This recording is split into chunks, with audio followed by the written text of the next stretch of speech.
Why SCO Summit 2025 is in focus? How is this a chance to reshape the global order? And is this ringing a new world order in front of us? World's eyes are set on SCO Summit 2025 that is going to take place next week in Tianjin. Not because India and China are back on talking table or because Russia and China are going to try again to break the Western nexus. But this is when Global South is going to reassert its influence against the Western dominance, not just in terms of security, trade, but also technology. Hello everyone, welcome to Vajiram and Ravi's Flash News. My name is Shubhangi Singh and today we are going to understand the geopolitical dimensions, economic dimensions, security dimensions associated with the upcoming SCO summit that everybody is looking forward to, the world is looking forward to, and what are the challenges also associated with it. So when we are talking about SCO, that is Shanghai Cooperation Organization, it was established back in 2001 and at present it has 10 members in total, including India and Pakistan as well. The significance of this very organization can be understood from the fact that it is the one which represents 40% of the world population and 30% of the global GDP. The significance not only comes from the numbers but also the fact that this is the multi-dimensional representation, multilateral representation of the global south, and which is very much required at the given point of time where the world order is in chaos, unpredictability, creditworthiness is lacking, and this is why the world is focusing on SCO Summit 2025 to see can this bring some stability to the chaos that is going on. So when we talk about this particular organization in this very scenario that I have just mentioned, it becomes of much more a sense herein to understand that what are the main key agendas that would be tackled in this upcoming summit. The main key agendas that would be tackled in this very summit would be about multipolarity, how this can be made possible in the world where minilateralism is being focused, bilateralism is being focused, tariff wars are ongoing. Furthermore, security, economic development and technology cooperation as well. This summit is also going to be a show of force by China and its president Xi Jinping, because 20 plus heads of state, where we are talking about Russia, India, Iran, would be present, and it is being hosted in Tianjin, that is present in China. And the reason that this particular summit matters a lot, as I said in the starting itself, because this is the place where global south will come together and it will be a platform for global south solidarity, as well as this is the place where we will be counterbalancing Western dominance, Western institutions, for example NATO, G7, Bretton Woods system, and it is definitely very much important for India in the given situation where we are trying to balance not only the West but also Eurasia. We are trying to understand the challenges which are coming from the West, the reachability which is coming from China, Russia, and we are trying to position ourselves where we are keeping the pragmatic approach as well as facilitating dialogue. So in this very summit, it will be multiple dimensions that are coming to foray that needs to be understood at our end. So we will be starting with political as well as geopolitical dimensions here. So when we are talking about geopolitical dimensions, the first thing that needs to be understood that this organization and this summit is going to aim for a multipolar world order. Herein, China is trying to focus that we need to move away from West-centric, specifically US-centric polarity, to a world where there is multipolarity and everybody is on table to discuss things rather than being threatened for it. Furthermore, this is going to be a display that SCO as an organization will be the alternative when we are talking about Western-led alliances, Western-led organizations that are present. Furthermore, as I said, that will be a platform for global south to come together as well. Second important dimension that comes in here is the China-Russia axis that is present.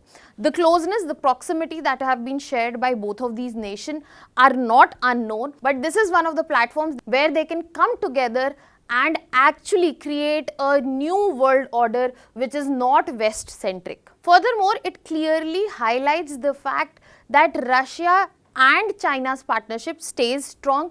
The Western sanctions and the tariffs which were being imposed towards China and Russia as well, both of them to an extent remain ineffective, and the presence of Vladimir Putin also highlights the fact, not just in this summit, but also the World War II parade that is going to be held after the SCO summit in Beijing, that this is the partnership which is ready to take on US, and whatever US has been doing has remained ineffective in front of this particular nexus.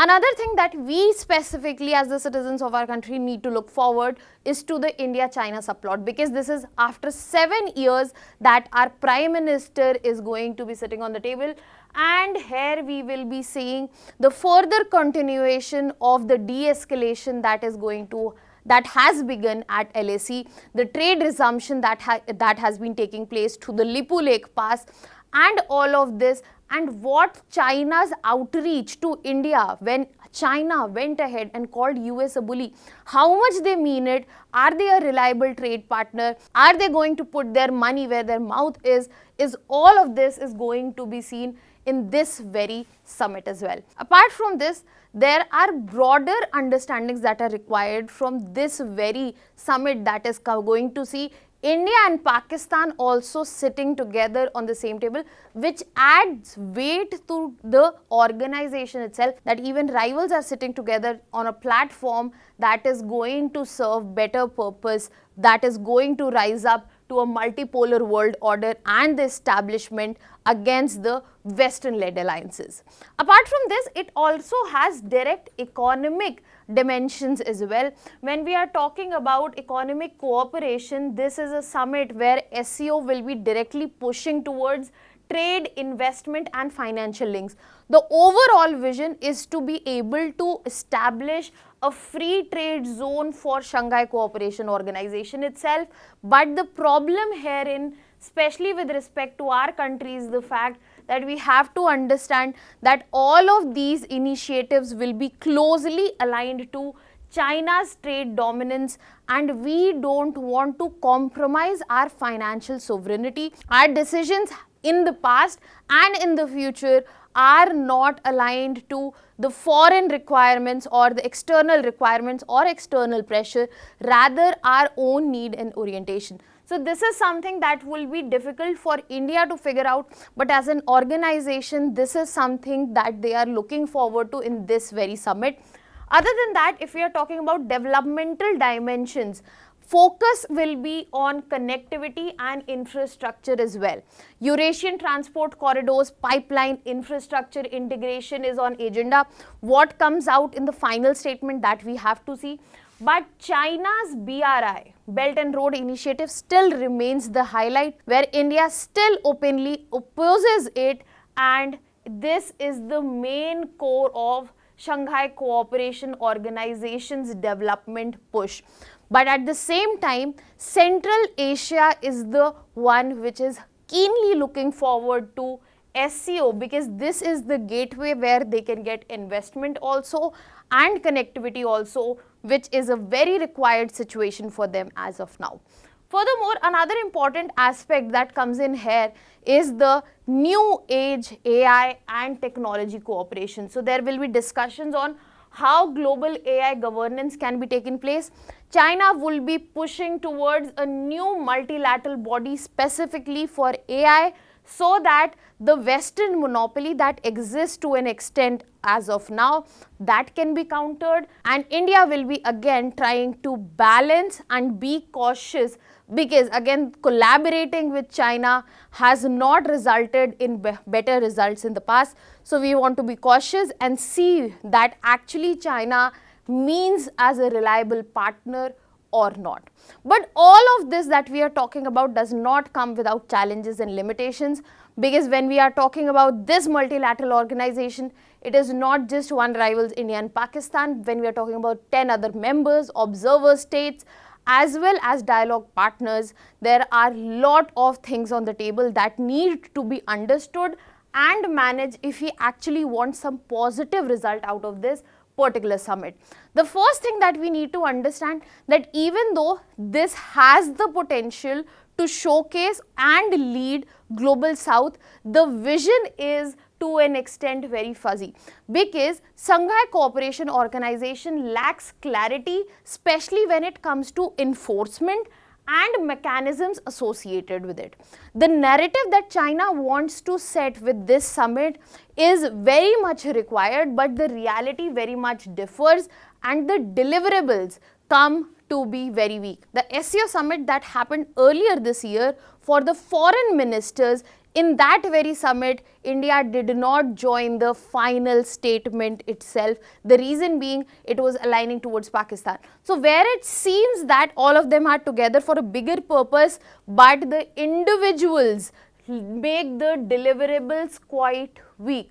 Furthermore, internal contradiction where we are talking about India-Pakistan, India-China, they do exist, Russia versus West, all of these would be something very difficult to tackle, and it will be difficult to measure the success that if SCO will be able to come with an actual consensus based joint statement on terrorism, because China, an all-weather ally of Pakistan, and India would like to bring the matter of Pahalgam terror attack from the end of Pakistan, that to be highlighted at this particular organization itself. So the what future will bring, that it needs to be understood, but at the same time, eyes are on SCO summit and something big can come up that can actually help the chaotic global order as of now. Now that was all from my side. Thank you so much.